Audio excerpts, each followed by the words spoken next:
Hello guys! For today's vlog, gagawa tayo ng puto cheese na super fluffy. For dry ingredients, 3 cups of all-purpose flour. Halain natin para hindi magbuo-buo ang ating mixture. 1 tablespoon of baking powder, 1/4 teaspoon of salt, 2 cups white sugar. Mix until well combined yung ating mga dry ingredients. Add gradually ng 2 cups of water. Halo-haluin lang natin guys para hindi magbuo-buo ang ating mixture. Alam nyo ba guys, nung una kaming natutong mag-bake, halos araw-araw na kaming mag-bake. Ang dami na naming sinesave ng mga recipe. Credits to the owner of this recipe. Mix well hanggang sa makuha natin yung tamang texture. Halu-haluin lang natin ng dahan-dahan para hindi ma-overmix. Naka times 2 pala yan kaya mabilis yung paghalo ko dyan. Ganyan na guys yung texture niya. I-set aside natin para gumawa naman tayo ng merang. Merang naman kailangan natin ng 4 eggs. I-separate natin yung egg yolk tsaka egg white. Kailangan hindi malagyan ng egg yolks yung ating egg whites kasi hindi siya magiging merang. Hirapan pa nga ako dyan guys sa pagbasag ng itlog. Kaya mag-alala guys, malinis yung kamay ko. Nagugas ako ng kamay dyan.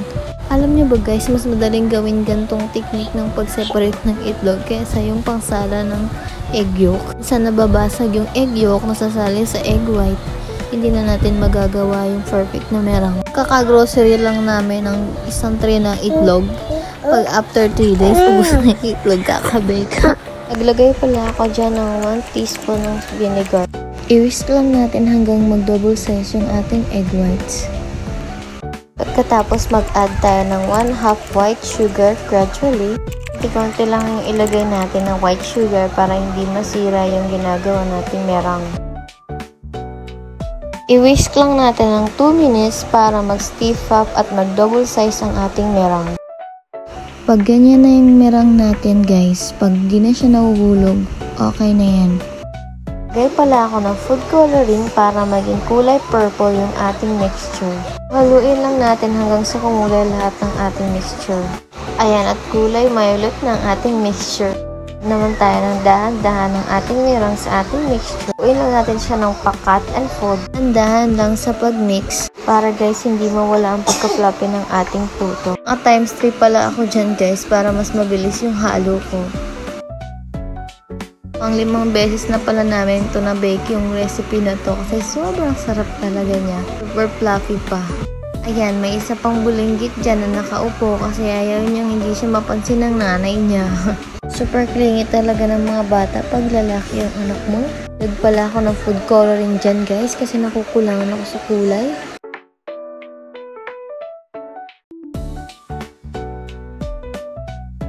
Kaya nilagyan na namin sa cupcake molder at nilagyan namin ng cupcake paper. Sobrang haba na ng video ko guys. Sana hindi kayo maboryo sa panonood. At sana tapusin nyo hanggang dulo. May audience pa ako dyan guys na gusto siya yung maglagay ng mixture sa cake molder. Sprinkle pala ako dyan guys ng mga tira-tirang cheese. Ayan, nakagawa tayo ng 12 pieces ng cupcake size tapos isang cake molder.